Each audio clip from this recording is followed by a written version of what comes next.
convosco. A vitória é nossa. A vitória é nossa.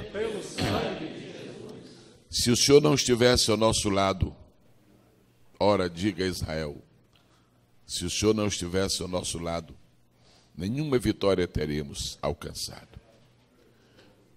Se o Senhor não estivesse ao nosso lado, os inimigos teriam prevalecido sobre nós.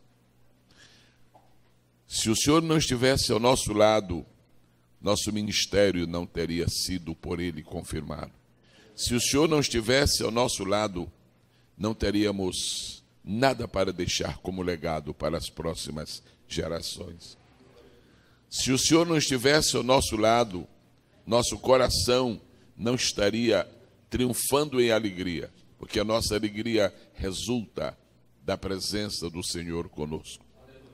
Se o Senhor não estivesse ao nosso lado, dia muito nós teríamos perdido nosso entusiasmo. Dia muito. Se o Senhor não estivesse ao nosso lado, estaremos envolvidos agora numa grande cegueira. Mas como Ele está ao nosso lado, Ele sempre aumenta a nossa visão. Se o Senhor não estivesse ao nosso lado, não teríamos nenhuma perspectiva do amanhã. Porque quando não sentimos o Senhor perto de nós, só olhamos para trás. Há uma coisa melhor do que o passado, é o presente. Mas há uma coisa melhor do que o presente, é o futuro. E a única coisa melhor do que o futuro é a eternidade. Vamos dar uma olhadinha no texto. Como é o texto bíblico, então ele tem a prioridade sobre tudo. Ontem nós vimos um em um, agora vamos prosseguir. Quais são as ideias que o texto nos oferece? Versículo 2. Veio Anani, um de meus irmãos, ele e alguns de Judá, e perguntei-lhes pelos judeus que escaparam e que restaram do cativeiro e acerca de Jerusalém. O que é que esse versículo nos ajuda a compreender no livro de Neemias? Aqui nós temos alguns pensamentos muito interessantes. Todos nós já sabíamos, antes de ontem à noite, já sabíamos. Neemias foi um grande homem de Deus. Neemias foi levantado por Deus com um ministério extraordinário. Neemias é o exemplo de liderança, é considerado o maior líder da Bíblia, depois de Jesus e Paulo, e alguns o consideram o Paulo do Antigo Testamento em matéria de liderança. Muito bem. Mas há algumas coisas interessantes aqui. Quem levantou Neemias foi Deus. O homem que Deus usou para abençoar e ajudar Neemias foi o rei. As providências maiores foram de Deus. Mas tudo começa dentro do coração de Neemias. Isso nós nunca vamos esquecer. Deus vai fazer muitas coisas. Deus vai fazer um grande avivamento. Deus vai fazer uma verdadeira revolução espiritual. Mas nós vamos descobrir aqui, neste versículo 2, que tudo começa dentro do coração do homem que Deus está preparando. É no nosso coração que nasce. Irmãos, não adianta todos os crentes na igreja orarem para Deus mandar avivamento se o pastor não sente. O pastor não sente, não deseja. A obra começa no coração do líder. Os sonhos maiores não são dos membros da igreja, não. Os sonhos maiores são do líder. Os sonhos maiores são os daquele que tem a responsabilidade. Vamos dizer outra vez o texto. Veio Anani, um de meus irmãos, ele e alguns de Judá, e olha o pequeno segredo, e perguntei-lhes. Todo o segredo do livro de Neemias tem sua raiz aqui. E perguntei-lhes, como é que vai o pessoal? Como é que vai a nossa cidade?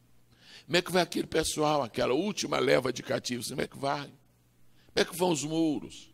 Como é que vão as portas? Tudo começou com esta palavra. E perguntei-lhes. Todo o sucesso de Neemias, toda a reedificação dos muros, toda a restauração das portas, tudo começou aqui. Então vamos fazer a seguinte pergunta. Se Neemias não tivesse perguntado a seu irmão sobre a situação de Jerusalém, o que teria acontecido, irmãos? Nada. Vejam como nada acontece se não nascer a semente dentro de nosso coração. Se lembram de ontem à noite? A característica, uma das características principais, primeiro foi piedade e segunda foi aqui é que nós estamos praticando, aplicando, sensibilidade. Sensibilidade. Os senhores se lembram de uma das mais notáveis recomendações dadas por Salomão, a qual está no livro de Provérbios, recomendação para líderes, recomendação para obreiros. Diz assim Salomão: põe o teu coração sobre o gado. Todo pastor tinha que ter escrito assim, na página branca da sua Bíblia, logo no princípio daquelas páginas brancas, esta expressão. Todo pastor devia ter. Põe teu coração sobre o gado. Quando nós lideramos uma obra de Deus com a nossa cabeça, nós não temos sucesso completo. Quando nós lideramos a obra de Deus com os nossos pés, nós não temos sucesso completo. Quando nós lideramos a obra de Deus com a nossa mão, nós não temos sucesso completo. Porque há 4 maneiras de liderar a obra de Deus. 4 maneiras de liderar a obra de Deus. Primeira, só com a cabeça. Aí o cidadão fica um racionalista. Ele fica um empresário, no sentido mesmo formal da palavra. Dirigir a obra de Deus só com a cabeça. Depois, dirigir a obra de Deus só com os pés. Quer dizer, caminhar. Terceiro, dirigir a obra de Deus com as mãos. Fazer. E se nós pusermos a cabeça na obra, se nós pusermos os pés na obra, se nós pusermos as mãos na obra, mas pusermos só isto, a obra não vai.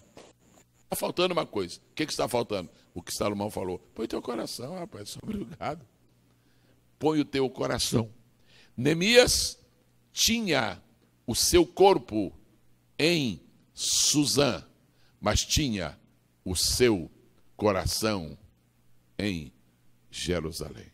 Você não é obrigado a escrever isto, mas se quiser, é muito interessante. Vamos repetir juntos? Neemias tinha o seu corpo em Suzã, mas tinha o seu coração em Jerusalém. Onde está o nosso coração? A Bíblia diz que onde estiver o nosso coração, ali estará o nosso tesouro. Se o nosso coração está, eu estou falando a pastores, se o coração do pastor está na igreja, é porque a igreja é o seu tesouro. Mas se o coração do pastor estiver em assuntos particulares, o seu tesouro são os assuntos particulares. Põe o teu coração sobre o gado. Tudo começa aqui. Seria uma injustiça continuar nesse colóquio, estudando sobre Neemias, e não dar um realce a este ponto. Verdade, irmãos? Tudo começa aqui. Quando Anani chegou, o que Neemias podia ter feito? Como eu disse, meu irmão, rapaz, e eu tenho umas coisas fabulosas para te mostrar, meu irmão. Vem cá, olha aqui. Isso aqui é meu apartamento, rapaz. Tu te lembra, rapaz, como é que era a situação lá? Olha onde eu moro. Neemias, rapaz, tu tá chique, rapaz. Anani, vem cá, Anani. Anani aqui. Rapaz, isso é meu guarda-roupa. Que isso, rapaz? Essas capas de inverno. Quisleu, né? Mês de Quisleu, a gente falou isso ontem. Quisleu, novembro, dezembro. Neemias poderia ter saído mostrando as coisas. Olha aqui, vem cá ver. Tu não espalha muito, não, mas olha aqui. 1, 2, 3, 4, 5. Isso aqui são as taças. Rapaz, isso aqui é de vinho, rapaz. O rei só bebe depois que eu bebo, rapaz. Coisa, se tu souberes o conceito que eu tenho aqui nesse palácio, era uma opção, pastor Salles. Mas quando Anani chegou, primeira coisa que Neemias, como é que vão os meus irmãos? Como é que vai a nossa gente? Como é que vai o nosso povo? Como é que vai a nossa cidade? Como é que estão as promessas de Deus sobre Judá? Como é que está Jerusalém? Ó Deus, onde quer que esteja o nosso corpo, põe o nosso coração em Jerusalém. Põe o nosso coração em Jerusalém. E diz a Bíblia, tudo começou aqui. Agora vamos ver a ordem de preocupação de Neemias. Mas Raquel está com a Bíblia aberta aí, por favor. O mesmo verso. A gente não sai daqui, né? Se eu coloco terminar com 1 e 2, tudo bem. Depois se faz mais 10 colocos. Verso 2, por favor.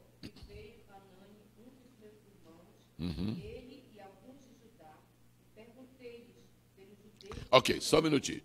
Ele vai fazer 3 perguntas. E vamos ver a ordem das perguntas. Primeiro ele perguntou por quem? Pelos judeus que escaparam. Bonito, pastor Firmino. Impressionante a preocupação. A primeira preocupação dele foi com os judeus que escaparam. Por quê? Porque tiveram uma bênção que escaparam. Mas estão onde? Sabe o que é que a gente vai levar aqui no terreno espiritual? Primeira preocupação do pastor é com o novo convertido. É com quem escapou. Primeira preocupação do pastor deve ser com os novos convertidos, porque eles acabaram de escapar. E se eles escaparam de uma gaiola e não houve uma acolhida, entram noutra. Eu estava numa cidade do norte do país, não precisamente neste estado, faz anos, sentado à mesa com o pastor local, conversando tal sobre assuntos da obra. Daqui a pouco eu vi o pastor assim, estava com os olhos assim avermelhos. O senhor está passando mal? Não, eu vou te abrir o coração. Escuta aqui, eu vou te pedir oração. O que foi? A igreja dos desviados nesta cidade é maior do que a igreja ativa. E alguns lugares deste país, e não são poucos não, muitas cidades deste país têm a igreja dos desviados maior do que a igreja atuante. Sabe por quê? Porque o coração não está nos que escaparam. O que é que nós estamos fazendo para os novos convertidos? Como é que nós conseguimos pastorear uma igreja sem oferecer o mínimo de acolhida, de infraestrutura para receber? Como é que uma senhora fica grávida por 9 meses e quando o menino nasce não tem um berço? Não tem um enxoval? Não tem nada? A gente acha isso erradíssimo. E às vezes é exatamente isso que acontece. Primeiro pensamento de Neemias. Como é que estão aqueles que escaparam? Como é que estão aqueles que vieram a Jesus? Existe uma crítica muito forte de um pequeno setor da igreja contra as cruzadas evangelísticas, porque disse, isso não adianta nada, esse povo aceita Jesus e depois não dá em nada. Mas não dá em nada porque nós não pensamos nos que escaparam. O segundo pensamento dele, qual foi, irmã Raquel? Nos que restaram do cativeiro. Nos que restaram do cativeiro. Primeiro pensa nos novos, depois pensa nos antigos. Não, aqui nessa igreja, minha prioridade 1, novo convertido. Prioridade 2, novo convertido. Prioridade 3, novo. Vai perder os crentes antigos. Acabou, só vai ter um novo convertido. E a gente tem que fazer o balanceamento. Como é que estão os que escaparam? E agora, como é que estão os que restaram do cativeiro? Os que restaram do cativeiro são aqueles crentes fiéis de muitos anos. Os que restaram no cativeiro são aqueles que já padeceram muito, que já sofreram muito, experimentaram toda sorte de cativeiro, mas estão ali firmes. Pergunta por essa gente. Vamos procurar aquelas pessoas que durante muitos anos têm servido ao Senhor. Ninguém vai se machucar com o que eu vou dizer, mas a gente vai estar falando aqui com toda a liberdade. Quantas vezes nós estamos pastoreando uma igreja, aí chegam 3, 4, 5 irmãos que trabalham lá na companhia do pré-sal e chegam, e nós damos uma acolhida para essa gente que chegou, e damos uma acolhida, e fazemos festa, tudo, e vai aquela bênção toda. Não conhecemos ninguém, não sabemos quem são, e esquecemos dos que restaram no cativeiro. Aí os que estão há muito tempo, que negócio é esse? Acho que eu vou me embora e depois eu volto aqui também para chegar e ser recebido assim. O balanceamento. Neemias sabia? Como é que estão os que escaparam? Ok. Como é que estão os que restaram do cativeiro? Agora vamos, número 3. Acerca de Jerusalém. Agora vem a igreja como um todo. Aí vem. Então, uma parte da igreja que está chegando, uma parte da igreja que está há muito tempo, mas a igreja como um todo. E acerca de Jerusalém. Quantos recebem isto aqui da parte de Deus para a sua própria vida? Podem dizer amém? Muito bem. Vamos passar para o versículo 3. Nessa marcha, a gente, amanhã à noite, já está no capítulo 2. Versículo 3. A senhora Emaelza pode ler para nós, por favor? Verso 3. Disseram-me os restantes que não foram levados para o exílio e se acham lá na província. Estão em grande miséria e desprezo. Os muros de Jerusalém estão derribados e as suas portas queimadas. Meu Deus. Coisa séria aqui. Vamos examinar a resposta agora. Em primeiro lugar, tem um detalhe aqui muito interessante.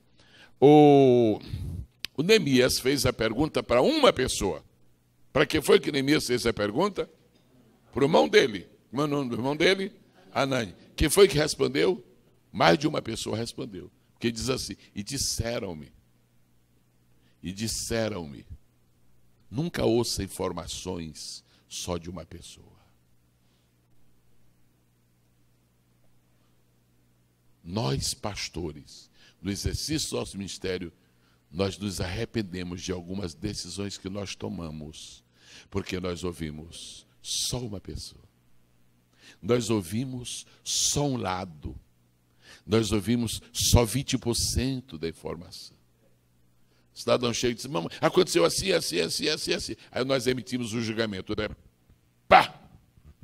Quando é daqui a 3 meses, a gente sabe que não foi exatamente assim. Ai, meu Deus, mas o caldo já está, o quê? Entornado, né? Derramado. É muito bonito isto. Você pode perguntar a um. Agora, na hora de ouvir, ouça vários. Está aqui na Bíblia. São lições práticas. Se a Bíblia não oferecer para nós um senso prático, nós vamos perder o apetite por ela. E é isso que nunca nos deixa cansados de ler a Bíblia, porque ela tem um senso prático para cada dia. A quantos ele perguntou, pastor Marcos? A um. Perguntou a um. E de quantos ele viu a resposta? Sei lá de quantos, né? E disseram-me. Agora vamos ver a resposta que Neemias recebeu. Está dividida em 3 partes. Primeiro, ele recebeu uma informação sobre as pessoas. Depois ele recebeu uma informação sobre os muros. Depois ele recebeu uma informação sobre as portas. Interessante. Está escrito aqui. Ele diz assim, as pessoas estão em miséria. O muro está fendido. As portas estão queimadas. Meu Deus, coisa. Ele recebeu a informação completa. Não nos satisfaçamos com meias informações, irmãos. Investiguemos, procuremos saber. Porque quem tem informações completas toma decisões acertadas. Vamos repetir isso? Quem tem informações completas toma decisões acertadas. Como a minha memória não guarda muitas coisas, eu só escrevendo isso. Né? Os irmãos não precisam escrever. Muito bem. Quem tem informações completas toma decisões acertadas. No versículo 3, Deus usou as pessoas que deram a palavra para ele traçar o plano. Coisa bonita. Muitas vezes o pastor está conversando com uma pessoa, um irmão da igreja, alguma pessoa, e aquele irmão está falando e Deus está usando aquela pessoa para nós. É só ter sensibilidade. Como é que é o negócio? Os que escaparam do cativeiro estão em miséria. Que isso, rapaz? Os muros estão rachados, fendidos, acabou tudo. E as portas queimadas. Aí deu um estalozinho na cabeça de Neemias. Se Deus me deu a oportunidade, é isso que eu vou fazer. Qual deve ser a estratégia de um pastor quando assume uma igreja que está com problemas? A resposta está aí. Qual deve ser a estratégia de um dirigente na congregação quando ele chega na congregação que experimentou uma crise, foi mudado o dirigente e ele chegou lá, o que é que eu vou fazer? Resposta: não cuide primeiro das portas, não cuide primeiro dos muros, cuide primeiro das pessoas. Está aí, está escrito aí. Está escrito aí. Olha, a Bíblia é linda, não é? A Bíblia é linda. A Bíblia é linda. E sabe o que acontece? Há um espírito de confusão, há um espírito de contenda. O cidadão que saiu daqui levou ainda 14 e espalhou cisânia, tudo. Irmão, quando chega, né, irmão, para Deus fazer uma grande obra aqui, vamos primeiro climatizar. Não, irmão, não climatiza primeiro os não. Climatiza primeiro as almas.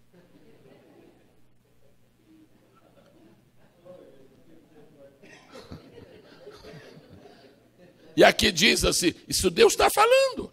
Deus está falando aqui. Diz assim, os que escaparam estão em miséria. Primeira coisa que se tem que fazer quando se assume uma obra em crise é procurar quem está em miséria e tirar a miséria do coração do povo, porque em miséria pode fazer porta, pode fazer muro, pode fazer catedral, pode fazer obra social, pode fazer tudo, porque a miséria não está nas portas, a miséria está no coração. Crente fiel, crente abençoado, crente santo, crente sadio, ele se reúne até debaixo da mangueira.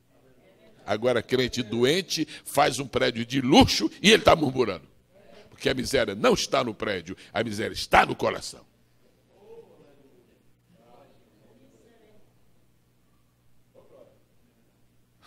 Neemias. Por isso que o pastor quase brigou com o pastor Célio de Itocuri. Não, senhor Neemias vai ser em Marabá.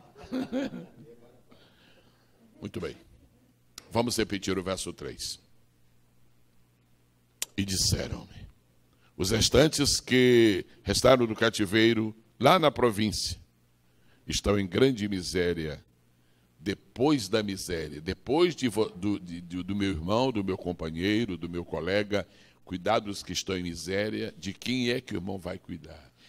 É preciso parar, não temos pressa, o que der, dá, mas a gente não tem que correr aqui para, não. É melhor se falar poucas coisas bem claras do que um amontoado aí que ninguém, não é verdade? Quando nós somos cuidar das pessoas, tem uma ordem para cuidar das pessoas. Primeiro, cuide das pessoas que estão em miséria. Então vamos fazer a declaração. Eu cuidarei primeiro das pessoas que estão em miséria. Vamos lá. Agora, segundo texto que está aqui, em segundo lugar, cuide das pessoas que estão desprezadas. Coisa bonita, né, pastor Fê? Tão lindo. Cuide das pessoas que estão desprezadas. Todo mundo sabe que uma das piores situações psicológicas que a raça humana, que a natureza humana pode experimentar, é a situação de desprezo. Quantos casais se separaram? Vamos lá, o que foi? Bateu? Não, bateu não. O que foi? Não, nada, não foi nada. Nada. Aí passa 3 dias naquela clínica pastoral, o pastor já não sabe mais o que fazer. Diz, ou tu me revelas, ou então eu não consigo, não arranco nada, não aconteceu nada. Aí lá no fim dos 3 dias, ela solta, pastor, ele não liga para mim. Era isso, só isso. Só isso, não liga para mim. Ele me desprezou. Crentes desprezados dentro da casa de Deus. Às vezes, é porque o neto daquele irmão bateu no meu neto. Aí eu desprezei o avô, porque o neto dele bateu no meu neto. E às vezes há um pequeno probleminha na igreja que começa porque nós reduzimos a atenção a uma pessoa por causa de uma circunstância tão boba, tão boba, tão boba. E aquilo vai criando um clima de desprezo. Daqui a pouco tem que a Nani e a Suzana para falar com o Neemias para ver se resolve a coisa. Aleluia.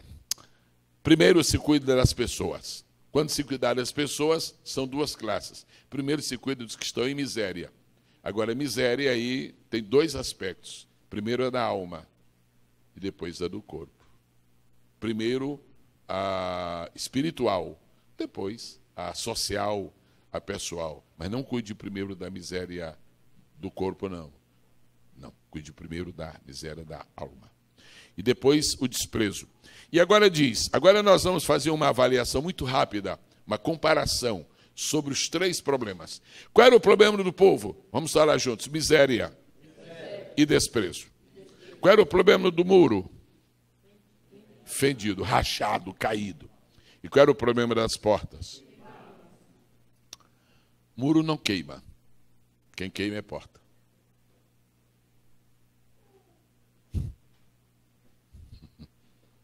Muros. Para que serve o muro? Para proteger. Número 2, para separar. O líder cristão, o líder espiritual, o obreiro de Deus, ele não pode deixar os muros rachados. Quando o muro está rachado, duas coisas acontecem na igreja. O povo não é protegido do lado de dentro e não é separado dos que estão do lado de fora. E este é um trabalho muito difícil de fazer. Como proteger os que estão dentro? E como manter a separação dos que estão fora? Por isso existe um livro inteiro na Bíblia para falar sobre a reedificação dos muros. Depois vem as portas, que foram queimadas. Os muros não caíram de todo, não foram destruídos, foram rachados. As portas foram queimadas. O que racha ainda existe. O que foi queimado não existe mais. E se o pastor não tiver sabedoria, ele às vezes não discerne que muro não se acaba, só racha. Agora porta se queima. E o que se queima tem que fazer de novo. O que rachou é só consertar. A coisa da igreja não tem que fazer de novo. Tem que consertar. E outros que não tem conserto, tem que fazer de novo. Hoje à noite, eu lhes peço em nome do Senhor Jesus, por favor, não deixe ninguém faltar hoje à noite. Para mim, no meu entendimento pessoal, talvez a mais importante reunião do colóquio, eu penso, né? Vai ser hoje à noite, no sentido de exame da palavra, porque hoje à noite nós vamos falar das 10 portas de Jerusalém. Algo fascinante, 10 portas. Muito bonito, bonito. Eu creio que vai ser hoje à noite. Né? É no capítulo 3. Nós já estamos no 1. Muito bem. E as suas portas queimadas de fogo. Agora, número 4. Sensibilidade de um homem que vai ser usado por Deus. E agora vem o grande texto que abre a porta para uma revolução espiritual de restauração em Jerusalém. Versículo... Pastor Marcos, por favor. O senhor pode ler para nós o versículo de número 4. Tendo eu ouvido estas palavras, assentei-me, chorei, lamentei por alguns dias, e estive jejuando e orando perante o Deus dos... Muito obrigado, pastor. Eu vou pedir uma gentileza aos que estão escrevinhando. Ponha 1, 2, 3, 4, 5, por favor, e mencione os 5 verbos principais deste versículo. Nós não estamos usando hoje aqui porque talvez as pessoas que estão mais longe não sei, né? Eu acho que todo mundo está chegando um pouco igual a mim, mas acho que todo mundo está copiando muito bem. Os 5 verbos principais deste versículo nós vamos ver agora. E agora toca para nós, obreiro do Senhor. Qual deve ser a nossa reação quando tomarmos conhecimento de uma grave crise na obra de Deus? Coisas lindas estão escondidas aqui, coisas lindas. Quem é que pensava que Neemias era apenas um livro histórico? Quem é que pensava que Neemias não tinha lições para o nosso ministério cristão? Quem é que pensava? Os irmãos nunca pensaram isso. Muito bem. Vamos ver os verbos. Encontraram os verbos. Vamos mencioná-los. Digam o infinitivo do verbo, por favor. Para não fazer como eu estava ministrando numa igreja. Os verbos. Verbo chorei. Não. Ok, vamos lá. Verbo número 1. Ouvir. Verbo número 2. Assentar. Verbo número 3. Chorar. Verbo número 4. Lamentar. Verbo número 5. Como? Não, jejuar. Estive jejuando, é? Ok, jejuar. Verbo número 6. Orar. O primeiro verbo não é necessário porque não é uma atitude, não é uma ação realmente ativa. Ele ouviu, ele está ouvindo, ele não fez nada para ouvir. Depois que ele ouviu é que ele começou. Então, por isso que eu mencionei 5. Vamos lá. Depois do ouvir. Primeira coisa, assentar. Todos juntos? 1, 2, 3. Assentar. 2. Chorar. 3. Lamentar. 4. Jejuar. 5. Orar. Meus irmãos, de quanto tempo precisaríamos nós para falar sobre isto? De um longo tempo. Isso aqui é Bíblia. Se não fosse Bíblia, não teria o valor que tem. Mas como é Bíblia, e apesar de ser um livro histórico, mas está aí na Bíblia, Deus deixou, porque disse São Paulo que tudo é para o nosso ensino. Tudo que antes foi escrito para o nosso ensino, não é? Quais são as atitudes que devemos tomar quando somos impactados por uma notícia de uma grande crise dentro da obra de Deus? Muito interessante isto aqui. Pastor Paulo, qual é o primeiro verbo que o senhor tem aí? Assentar. Que interessante. Quando o irmão souber que há uma grande crise na obra de Deus, tomara que nunca saiba, quer dizer, tomara que nunca haja. Quando o irmão souber que há uma grande crise, uma grave crise, um grande problema, a primeira coisa que o irmão deve fazer, sente-se. Não tome decisões andando para lá e para cá, não. Você está nervoso. Não tome decisões correndo. Cidadão, olha, pastor, aconteceu assim. O irmão pega o carro, vamos lá resolver. Não. Senta. Senta. Está na Bíblia. Está escrito. Agora, ninguém precisa dizer nada, mas vamos com toda honestidade diante do Criador dos céus e da terra, que nos assiste, né? Vamos fazer a pergunta. A gente não tem lembrança de alguma decisão que tomou sem se assentar? Saiu correndo? Tem ou não tem? Tem. Mas não era para falar, mas já falaram. Hein? Que?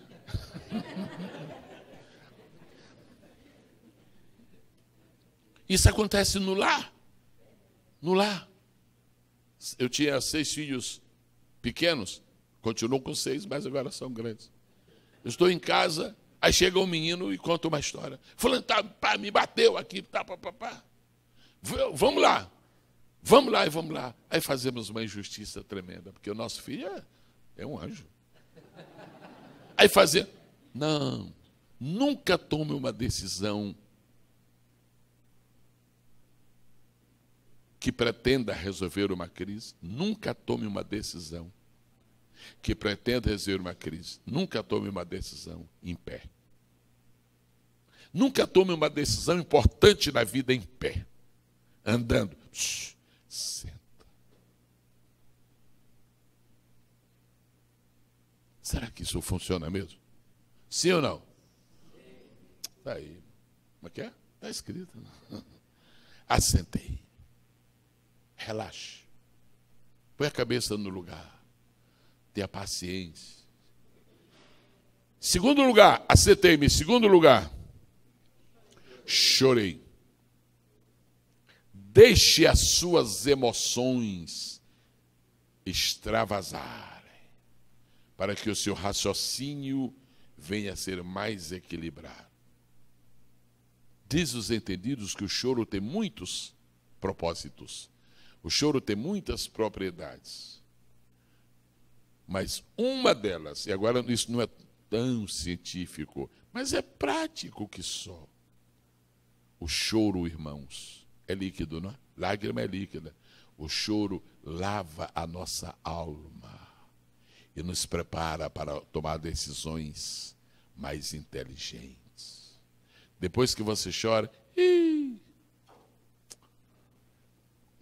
as melhores experiências que nós tivemos no ministério, estou falando nós todos, qualquer um de nós, as melhores experiências que nós teríamos para contar hoje no nosso livro de memórias seriam aquelas experiências em que o cidadão veio a nós contando uma história miserável. Mas você fez isso? Deus, isso homem tem que ser. Isso, uma coisa espantosa. Mas Deus nos quebrantou e nós choramos com aquele pecador. Choramos juntos. Depois que nós choramos juntos, a coisa muda. Irmão, Deus vai te perdoar. Mas pastor, vai. O choro, as lágrimas de nosso choro lavam a nossa alma. Elas purificam a nossa alma e nos dão mais senso de equilíbrio e de moderação. Chorar. Todo pastor aqui pode se lembrar de uma vez que chorou. Chorar com crente. Eu era pastor da igreja de governador e veio um casal. Eu já tratei de muitos problemas complicados, mas aquele, meu Deus. E o casal, se tivesse revólver, uma tiraria do outro ali na minha presença. O negócio estava grave. Pai, o homem era valente, irmão. E pai, conversaram. Foi 2 horas e meia. Eu não sabia o que fazer mais. Isso é um tiroteio que não tem fim.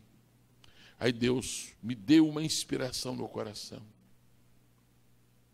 Põe a tua mão sobre o ombro dele. Tá bom.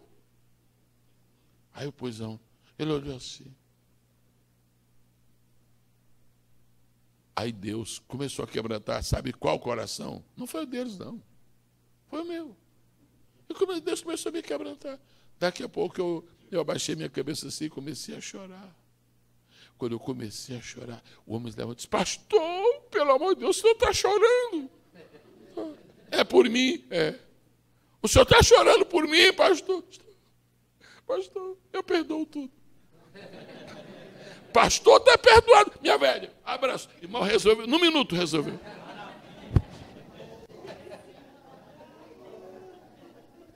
Coisas que a nossa cabeça nunca vai resolver, as nossas lágrimas vão resolver. Jesus falou com os discípulos, e nós somos discípulos dele. Jesus disse: bem-aventurados os que choram. Quando Jesus chorou diante do túmulo de Lázaro, o pessoal, vede como amar. Que coisa. Aquela reação terrível contra Jesus mudou tudo. Lágrimas mudam a situação. E aqui, primeiro, tem que sentar. Levanta chorões da cara. Quando Jesus perguntou: o que é que os homens dizem que eu sou? Aí, Jesus, eu passei ali na praça do mercado, tinham dizendo que tu eras Elias. Porque sabe, tu é capaz de mandar fogo. Ali tinha uns dizendo que tu és Jeremias. Porque tu choras com os pecadores. Porque tu te apaixonas pela sorte dos miseráveis e desprezados. Eu queria lhes pedir uma coisa. Por favor, vamos estar de pé. Vamos fazer 1 minuto de oração. Deus está aqui. Deus está aqui. Vamos orar aqui. Deus está trabalhando. Vamos pedir lágrimas para Deus. Hein? Está chorando. Pronto. Deus está nesse negócio. Pastor Firmino, o senhor pode fazer esta oração. Deus sabe o que é que vai pôr nos lábios dele para orar. Mas o ambiente está, a presença hoje é real. Pastor, se você perdeu as lágrimas, diga agora: Deus, socorre-me. Corações secos não tem solução para os problemas.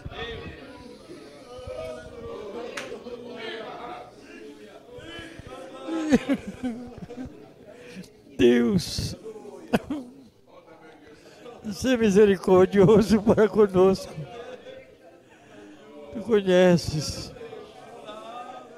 Tu conheces os nossos corações. E quantas vezes, de modo, Senhor, precipitado, apressado, impensável, não cometemos ações que te desagradaram, Nós estamos aqui, Senhor. Senhor, estamos aqui na Tua presença. Tu estás nos lapidando.